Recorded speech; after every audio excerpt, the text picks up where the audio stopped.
여러분의 말이 멋지면 여러분의 인생이 멋져질 것이고, 우리의 말이 거칠면 여러분의 인생도 누구보다도 거친 인생을 살게 될 거라는 것입니다. 그럼 여기서 우리는 한 가지 질문이 생기는 것입니다. 멋진 말은 무엇이고 거친 말은 무엇일까? 그렇다면 먼저 거친 말에 대해서 좀 알아볼까 합니다. 거친 말이란 어떤 말일까요? 거친 말이란 나쁜 영향력을 주는 말입니다.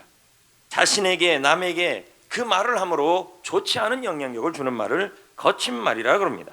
성경에서 이 거친 말을 세 가지 정도로 나눌 수 있는데, 그 첫 번째가 뭐냐면 이 거친 말은 함부로 하는 말을 말합니다. 생각 없이 입에서 그냥 튀어나오는 습관적으로 튀어나오는 남에게 나쁜 영향력을 주는 말을 의미하죠. 잠언 12장 18절 13절을 읽어봅시다. 시작. 자, 여기 보면 함부로 하는 말이 뭐냐면 칼로 찌르는 말이라는 거예요. 그래서 그 말을 들으면 마음이 아프고 그 말을 들으면 속이 상하는 말을 우리는 함부로 하는 말이라고 말하고, 이 말이 거친 말이라는 겁니다. 그런데 함부로 하는 말에 가장 대표적인 말이 있는데 그게 바로 욕설입니다. 우리가 습관적으로 입에서 튀어나옵니다. 저도 가끔 성도들이랑 대화하다 보면 갑자기 욕이 나오는 걸 보면서 저도 깜짝 놀라고 그분도 깜짝 놀라는 그런 놀라운 역사들을 봅니다. 그런데 텔레비전에 보면 어떤 배구 여자 선수가 식빵을 그렇게 잘한다고, 이 식빵이 욕이라는 것입니다. 근데 그 욕 잘하는 언니가 그렇게 유명해져 버렸습니다. 참 아이러니하죠. 근데 이 욕을 잘하는 사람은 생각 없이 칼을 찌르는 말을 하게 되면 항상 끝이 안 좋아요. 그래서 오늘 말씀해 보면 이 함부로 하는 말을 하는 사람은 이 입술로 허물로 말미암아 그물에 걸리게 된다. 그 말로 인해 인생이 힘들어진다는 것입니다. 두 번째, 여러분, 거친 말은 남의 허물을 들춰내는 말입니다. 잠언 18장 8절 읽어봅시다. 새번역 성경은 이 말씀을 이렇게 해석해요. 헐뜯기를 잘하는 사람의 말은 험담이죠. 거친 말이란 결국 뭐예요? 남을 헐뜯는 말이에요. 그 말은 뭐와 같다 그러냐면 맛있는 음식 같았다.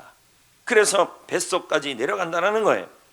여러분, 누군가를 험담하게 되면 이상하게 즐거워요. 정말 맛있는 산의 진미, 여러분이 특별하게 먹는 그 별식 같은 음식들이 있는데 그 음식을 먹는 것처럼 그렇게 맛있다는 거예요. 근데 이런 말은 뭐가 되냐면 바로 거친 말이라는 거예요. 두세 사람이 모이면 남의 이야기를 하죠. 그래서 모여서 이런 말 저런 말을 하는데 그 말이 남을 헐뜯는 말, 그러니까 남의 허물을 이야기하면서 그렇게 재밌어요. 아이고 그렇지. 비슷비슷한 사람들끼리 모여서 맞아, 그 사람은 그렇게 못됐어, 이렇게 얘기를 나누는데 그게 그렇게 재밌어 한다는 거죠. 그런데 여러분, 그렇게 허물을 들추는 말을 하는 사람을 그 결과가 어떻게 되냐는 거예요. 잠언 18장 6절 7절 읽어봅시다. 시작. 미련한 자의 입술은 그 입은 매를 자청한다. 7절. 미련한 자의 입은 그의 멸망이 되고 그의 입술은 그의 영혼의 그물이 된다. 결국 뭐예요? 험담을 잘하고 남의 허물을 잘 들춰내는 사람은 어떻게 되냐면 다툼을 일으키고 결국 그 말 때문에 매를 벌게 되고 결국 그 말 때문에 망하게 되고 그 말 때문에 영혼이 그물에 걸리게 된다는 것입니다. 거친 말은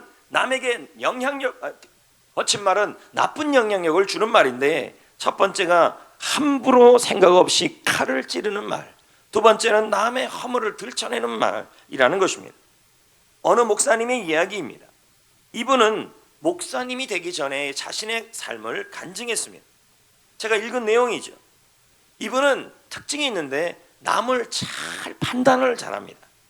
그래서 이분하고 있으면, 목사님 되기 전이니까요, 너무 예리하게 비판을 잘해요. 그래서 그분하고 있으면 그분은 그래요. 자기가 생각하기에 맞지 않고 바르지 않다고 생각하면 한 번도 그냥 넘어가는 적이 없는 분이 바로 이분이었어요. 그리고 이분의 즐거움은 뭐냐? 남의 허물을 판단하고 남의 허물을 말하는 것이 그분의 별식이고 즐거움이었어요. 근데 이상하게 사업이 안 되고, 목사님 되기 전에 간증이에요. 가족을 잃어버리고 건강에 문제가 생기고 자녀 일도 풀리지 않고 교회 일도 잘 안 되고 괴로운 일이 계속되는 거예요. 이분이 문제는 뭐냐면 목사님 되기 전에 분이니까 교회에서 이제 굉장히 그 믿음이 좋은 사람이었을 거라는 거죠. 성경도 열심히 읽고 기도도 하고 믿음도 좋은데 이분의 특징이 뭐냐면 남을 판단을 잘해요. 그래서 한 번이라도 섭섭하면 그냥 넘어가지 않고 짚고 얘기하고 꼬투리 잡고 비판하고 허물 얘기하고 기도를 하고 성경을 그렇게 읽는데도 그걸 잘해요. 근데 이상할 정도로 사업이 안 되고 가족이 안 풀리고 건강이 어렵고 교회 일도 안 되고 자녀 일도 안 풀리고 괴로움만 계속되는 거예요. 그러다가 너무 힘드니까 그 버릇 뭐 어디 주겠습니까? 계속 그럼에도 불구하고 뭐 하나 바르지 않는 일만 있고 자기 생각하기에 맞지 않는다 그러면 또 가서 그냥 넘어가지 않고 목사님에 가서 따지고 장로님 찾아가서 따지고 김집사 찾아가서 따지고 말 그게 안 통한다 싶으면 서로 삼삼오오 모여갖고 또 험담하고 이런 일을 반복했어요. 그러다가 성경을 읽다가 자신의 삶이 기도하고 성경 읽고 믿음 생활 잘함에도 불구하고 왜 이렇게 괴로운 일이 계속되는지를 그 이유를 알았다는 거예요. 읽어보니까 성경을 읽다 보니까 잠언을 읽다 보니까 그 이유를 알게 됐는데 그것이 바로 본인의 말이 거친 말이었다는 거예요. 함부로 하는 말, 남의 가슴에 찌르는 말, 그리고 그것뿐만 아니라 남의 허물을 들추어내면서 하는 말이었다는 거예요. 성도 여러분, 우리를 판단하시는 분은 하나님밖에 없습니다. 사람은 사람을 판단하면 안 돼요. 그때부터 그분은 시편 141편 말씀을 붙들고 항상 하나님께 날마다 기도하기 시작했어요. 하나님, 내 입에 파수꾼을 세워주시고 내 입술의 문을 지켜주옵소서. 왜요? 자꾸만 남을 험담하는 게 너무 즐거웠으니까. 여러분도 한번 보십시오. 남 험담하는 게 그렇게 즐겁고 맛있어요. 그런데 그렇게 험담하는 사람은 그 입의 말이 그물이 되고 그 입이 그 사람을 망하게 되고 그 입의 말이 그 사람에게 다툼을 일으키고 그 입의 말이 그 영혼을 그물에 걸리게 한다는 거예요. 세 번째 거친 말이 어떤 말이냐? 거짓말입니다. 요한복음 8장 44절, 잠언 19장 5절이에요. 다 같이 읽어봐요. 시작. 그 막이 거짓말쟁이고 거짓의 아비가 되었다. 잠언 19장 5절 시작. 거짓말하는 거짓 증인은 벌을 면치 못할 것이고 거짓말하는 자도 그럼 뭐예요? 거짓말은 마귀라는 이 존재 자체는 거짓투성이라는 거예요. 그리고 마귀가 제일 잘 사용하는 것 중에 하나가 거짓말이라는 거예요. 그래서 우리 입에다가 거짓말을 뿌려놓고 우리 입에다가 마귀가 거짓말을 뿌려놓는 가라지를 뿌려놓고 그리고 이것 때문에 우리 입에서 거짓말이 나오게 만들어놨다는 거예요. 그리고 우리가 자꾸 거짓말을 하게 만들어놓고 그리고 그 거짓말이 거친 말이 되니 거짓말이 거친 말이고 거친 말이 인생을 거칠게 만드니 자꾸 거짓말을 하다 보니 하나님의 벌을 받게 된다고 지금 성경은 말하고 있는 것입니다. 임판성 목사는 말합니다. 이렇게요. 말이 내 입 안에 있을 때는 내가 컨트롤할 수 있다. 다스릴 수 있다. 그런데 말이 입 밖으로 나오는 순간에 이제는 그 말이 나의 삶을 컨트롤하기 시작한다. 다스린다는 거예요. 여러분, 우리는 지금까지 거친 말이 뭔지를 들었습니다. 함부로 하는 말, 욕설, 남의 허물을 들추는 말, 그리고 거짓말. 이 거친 말을 컨트롤하지 않으면 우리의 인생이 거칠어지고 힘들어진다는 것을 설명하고 있는 겁니다. 한번 생각해 보라고요. 믿음 생활을 하고 여러분이 성경을 읽는데 삶이 자꾸만 풀리지 않고 그물에 걸린 것처럼 일이 자꾸 안 되어지는 이유 중에 하나가 뭐냐면 여러분의 말이 거칠어요. 그 거친 말이 뭐냐? 남의 허물을 들추고 거짓말을 하고 욕을 잘하고 그리고 그 말을 통해 생각 없이 말을 해요. 상대방의 마음을 찔러버리는 그런 말을 하는 것이 바로 거친 말이라는 것이죠. 그러면 멋진 말은 무엇일까요? 오늘 본문 말씀 잠언 16장 24절을 다 같이 읽어볼까요? 시작. 요거를 우리말 성경은 해석을 해요. 선한 말을 기분 좋은 말이다. 우리말 성경은 이렇게 해석해요. 기분 좋은 말은 꿀송이 같아서 영혼을 즐겁게 하고 아픈 뼈를 고치는 능력이 있다. 그러면 멋진 말은 어떤 말이냐면 우리를 기분 좋게 하는 말이다. 그 말은 격려하는 말, 칭찬하는 말, 응원하는 말, 믿음의 말, 그리고 가장 멋진 말은 감사의 말이 되는 것입니다.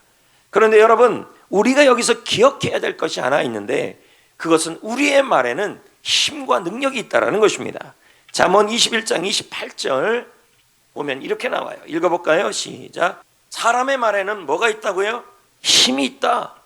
하나님은 여러분의 말에 힘을 주셨다는 말이에요. 어떤 힘을 주셨냐? 여러분의 인생을 만드는 힘, 인생을 창조하는 힘, 그 힘을 여러분에게 주셨다는 거예요. 자, 그걸 이해하기 위해서 창세기 1장 3절을 한번 봐야 돼요. 보면 이렇게 나와요. 하나님이 세상을 창조하시면서 어떻게 창조했냐면 하나님이 말씀했더니 뭐가 생겼어요? 빛이 있었고, 빛이 있으라 했더니 빛이 있었다. 창세기 1장 1절에 태초에 하나님이 천지를 창조했다. 여러분, 하나님이 이 세상을 만들 때 뭐로 세상을 만들었냐 보면 손으로 만든 게 아니라 말씀으로 만들었어요. 이 창조하다는 단어가 만들다, 모양을 짓다는 뜻이에요. 성도 여러분, 하나님은 무엇이든지 할 수 있고 만들 수 있는 분이에요. 그런데 하나님은 저와 여러분을 통하여 일을 하기를 원하셨어요. 그래서 하나님은 이 땅에서 우리를 뭐라 부르냐면 하나님의 동역자라고 불러요. 고린도서 3장 9절 나오죠? 하나님은 우리를 통하여 일을 하시고, 그리고 우리를 통하여 하나님은 그 일을 성취하기를 원하실 거예요. 그래서 어떻게 하냐면 처음에 우리를 창조할 때 하나님을 형상을 닮도록 창조했어요. 하나님이 형상을 닮도록 창조했다는 말은 하나님이 갖고 있는 모든 성향을 우리가 갖고 있는데 그 중에 하나가 뭘 닮았냐면 하나님이 말씀으로 세상을 만든 것처럼 우리에게도 말의 능력을 주었다는 말이에요. 그래서 우리의 말은 하나님을 닮아 있어요. 하나님의 말씀으로 세상을 창조했던 것처럼 우리는 말을 통하여 세상을 다스릴 수 있게 되었다는 거예요. 창세기 1장 26절 읽어볼까요? 그리고 뭐예요? 모든 것을 뭐하게 하셨어요? 다스리게 하셨다. 다스리게 하셨다. 자, 하나님은 우리를 하나님의 형상을 따라 만들었어요. 우리는 하나님을 닮은 거예요. 근데 특히 뭘 닮았어요? 말을 닮은 거예요. 왜요? 말씀을 통해 세상을 만들듯이 우리는 하나님의 말씀을 통해서 세상을 만들듯이 우리는 하나님의 말을 닮아서 우리 말에는 세상을 다룰 수 있는 힘이 있다는 말이야. 그래서 이 말을 통해서 다스리게 할 수 있게 하셨고, 우리의 말을 통해 인생을 다스리도록 우리를 하나님의 동역자로 만들었다는 거예요. 실제로 하나님이 제일 먼저 사람을 만들고 나서 사람에게 부탁한 일이 뭐냐면 동물 이름 짓는 거예요. 하나님이 지을 수 있는데 동물 이름을 아담 보고 지으라 그래요. 근데 아담은 하나님을 닮았어요. 형상이. 그 중에 하나가 뭐냐면 말을 닮았어요. 그래서 하나님의 말씀을 통해 세상을 창조한 것처럼 아담이 말하면 그 말에 힘이 있어서 그가 말하는 것이 동물이 진짜 이름으로 다 바뀌어버리는 일이 창세기에 나와요. 성도 여러분, 하나님은 직접 동물들의 이름을 지을 수 있었어요. 하지만 하나님은 아담과 함께 협력하기를 원하셨습니다. 그래서 하나님은 아담을 자신의 형상을 닮게 만들었는데 그것이 말을 통하여 세상을 창조하고 다스리고 통치하고 만드는 능력을 주었다는 말이에요. 그러므로 여러분의 말에는 인생을 만드는 힘이 있어요. 여러분의 말에는 환경을 다스리는 힘이 있고, 여러분의 말에는 세상과 특히 인생을 창조하고 모양을 만드는 힘이 있다는 말이에요. 찰스 캡스는 말합니다. 인간은, 읽어볼까요? 인간은 하나님의 형상으로 하나님의 입에서 나온 것은 창조적 능력이 있다. 그러므로 당신 속에는 하나님의 창조적 능력이 있다. 그 능력이 말에 있다. 당신이 입으로 내는 말은 당신을 성공케 할 수도 있고 당신을 속박할 수도 있다. 아까 제가 그랬잖아요. 거친 말은 우리를 그물에 걸리게 한다. 여러분이 기도하고 성경 보아도 거친 말을 계속하고 있으면 여러분의 인생이 거칠어져요. 그래서 자꾸만 속박이 나요. 그러나 여러분의 입이 선한 말을 하게 되면, 멋진 말을 하게 되면 그 말이 창조적 능력이 있어서 세상을, 여러분의 인생을 그 말이 만들어 간다는 말이에요. 잠언 12장 14절 말씀을 읽어봅시다. 시작. 사람은 입의 열매로 말미암아 복록에 족하며. 네, 손이 일한 결과를 가져오듯이 말은 인생의 결과를 가져오는 능력이 있다, 힘이 있다는 거죠. 하나님은 여러분의 말을 통하여 여러분의 인생을, 다른 사람의 인생을 새롭게 만들기를 동역하기를 원하신다는 거죠. 그래서 돈고생 목사님의 책에 보면 다음과 같은 말이 있어요. 제가 읽어볼게요. 당신의 인생의 질은 당신이 이제까지 말해온 것에 달려있다. 내가 거친 말을 하면 인생이 거친 인생이 될 것이며, 내가 지금 멋진 말을 하면 인생이 멋진 인생이 될 거라는 거죠. 계속 제가 읽어보겠습니다. 당신의 실패와 당신의 성공은 당신의 입에 달려있다. 당신의 인생은 당신이 말하는 것보다 결코 더 좋아질 수가 없다. 지금 당신은 지금 하는 것을 후에 거두게 될 것이다. 현재의 당신의 삶은 과거 당신이 했던 말의 결과이다. 그러므로 항상 말을 조심해라. 원고세 목사님의 말이에요. 여러분 우리끼리 앉아서 조금만 말해봐도요, 그 사람의 말의 거친 말인지 선한 말인지를 보면 그 사람의 앞으로의 삶과 지금의 삶과 과거의 삶이 보여요. 왜요? 어리석은 사람의 말, 미련한 자의 말은 그물을 걸리게 하고 그 말은 매를 벌고 그 말이 망하게 한다 그랬기 때문에. 그러나 선한 말은 점점 하나님께서 그 말을 사용하신다는 것이죠. 성도 여러분, 우리는 그러므로 우리는 어떤 말을 해야 할까요? 거친 말이 아니라 멋진 말을 해야 할 줄 믿습니다. 왜요? 멋진 말이 멋진 인생을 만들기 때문인 것입니다. 그러면 멋진 말의 대표적인 말이 뭘까요? 감사입니다. 다시 한번 볼까요? 에베소 5장 4절. 누추한 말, 어리석은 말, 희롱의 말, 이 다음이 무슨 말이에요? 다 거친 말들이에요. 함부로 말하는 말, 거짓말, 그리고 욕하는 말, 욕설, 그리고 또 여러분 남의 허물을 들춰내는 말, 그런 말을 하지 말라는 거예요. 오히려는 말은 돌이켜서 더욱더 감사의 말을 그럴수록 더 하라는 거예요. 성도 여러분, 성경에는요 축복이라는 단어가 히브리어로 두 가지 단어가 나와요. 그 첫 번째 단어가 브라카입니다. 브라카.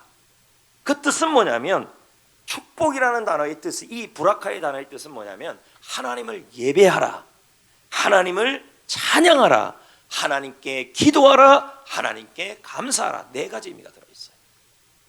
브라카의 그 뜻이에요. 근데 또 하나의 히브리어로 축복이라는 단어가 있는데 아쉐르예요.